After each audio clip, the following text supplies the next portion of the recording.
مولانا میں بڑی ایمانداری سے بزنس کرتا ہوں، میں ڈپلیکیسی نہیں کرتا ہوں، میں ملاوٹ نہیں کرتا ہوں، میں کم سامان نہیں دیتا، لہذا میں زیادہ ترقی نہ کر سکا۔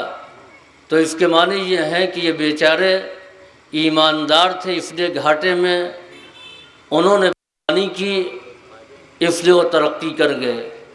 چلیے اس کو بھی جانے دیجئے، اس لیے کہ ہر ایک کے پاس ہنر تجارت نہیں ہے۔ ان کے پاس ہنر تھا، انہوں نے ترقی کی، ان کے پاس ہنر نہیں تھا، یہ ترقی نہیں کر سکے۔ لیکن نوکری اور ملازمت میں آپ کچھ نہیں کہہ سکتے۔ ایک پوسٹ ہے، ایک سیلری ہے۔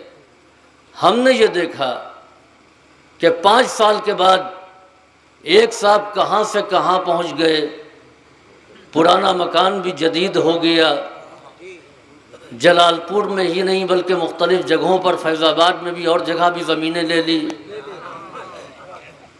یہ مثال ہے، حقیقت نہیں ہے۔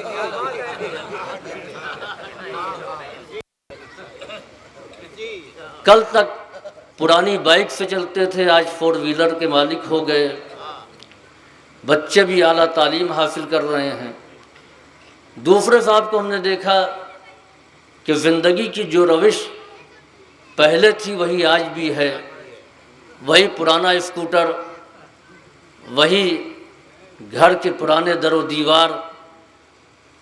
ہم نے ان سے کہا کہ لگتا ہے کہ آپ بہت کنجوس ہیں، جب دونوں کی برابر سے تنخواہ ہے تو ان کی کمائی تو نظر آ رہی ہے، آپ نے کیا کمایا ہے وہ دکھائی نہیں دے رہا ہے۔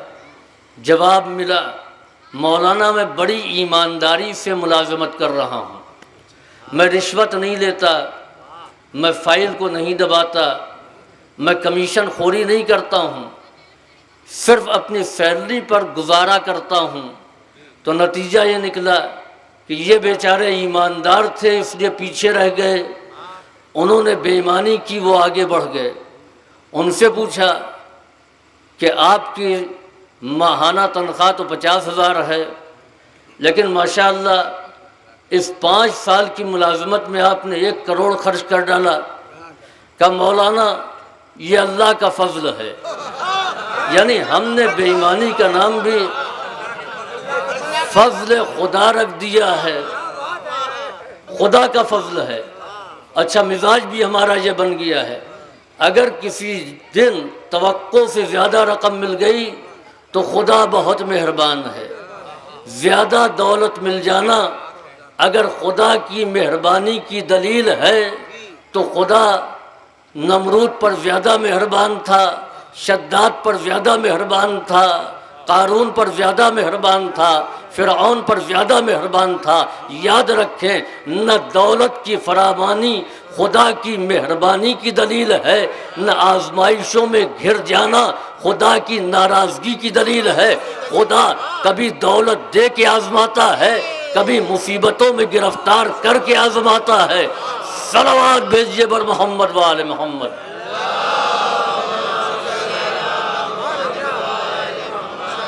تو مشاہدہ یہ کہہ رہا ہے کہ بے ایمان فائدے میں، ایماندار گھاٹے میں، مگر خدا یہ کہہ رہا ہے کہ بے ایمان گھاٹے میں ہے، ایماندار فائدے میں ہے۔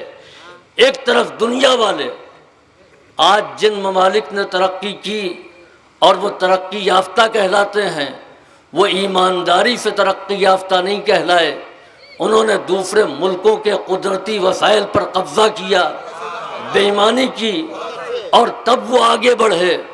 تو اس کے معنی یہ ہے کہ جنہوں نے بے ایمانی کی وہ فائدے میں، جو ایماندار رہے وہ گھاٹے میں۔